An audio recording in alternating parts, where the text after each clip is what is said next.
How you doing? Mr. DJ back counting down my fancy playlist. Actually, I did a video on talk about this record last night, but I just couldn't get the take down. I did two takes and it just didn't work out. So I'm gonna try it again tonight. Start fresh.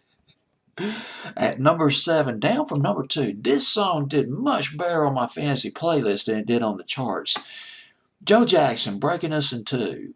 The album Night and Day, which was released in 1982. Fancy playlist of March 18th, 1983. Joe Jackson, his first record. I remember his first record is from Look Sharp. Actually, he was signed to, was it A&M Records? No, it wasn't A&M Records. He got a record, was it might have been Epic Records. A producer heard his demo and signed him to a record label.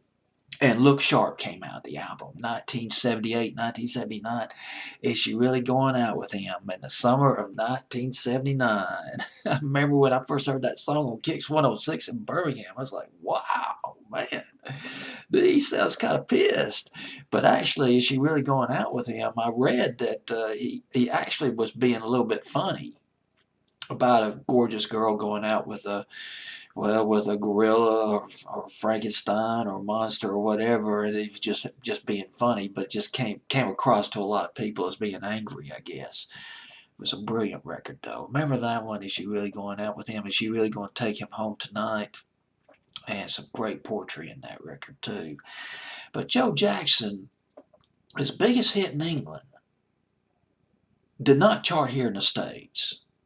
And the song was called, the album was called I'm the Man. That was his second album, or second big album.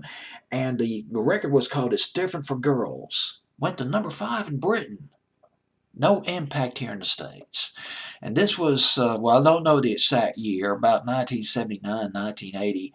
And then Night and Day, and then Night and Day came out, stepping out the first single in fall of 1982. Very breezy, kind of a laid back record.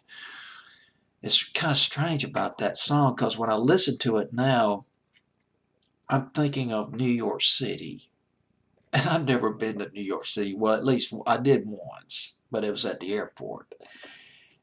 A fall day, cold day in New York City, fall of 1982, holding hands with a gorgeous woman and just serenity, sublime, just talking, having fun, just it's just this great relationship.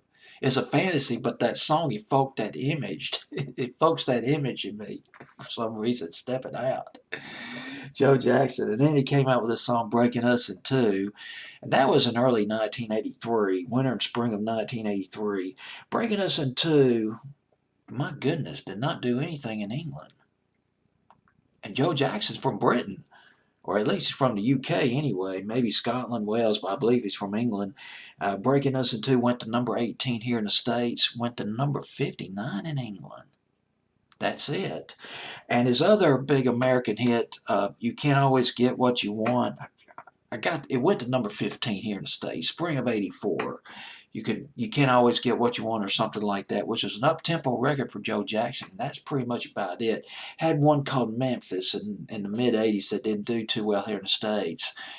But one song I really like by Joe Jackson. I don't know if anybody remembers this. Remember watching the video on MTV, late '90s, well, late '80s, early '90s, 19 Forever.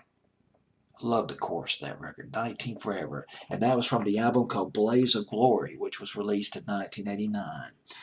Well, we got this brilliant, brilliant record by Joe Jackson at number 7, down from number 2. Put it at number 2 on my fantasy playlist. Breaking Us in Two on my fantasy playlist, March 18th, 1983.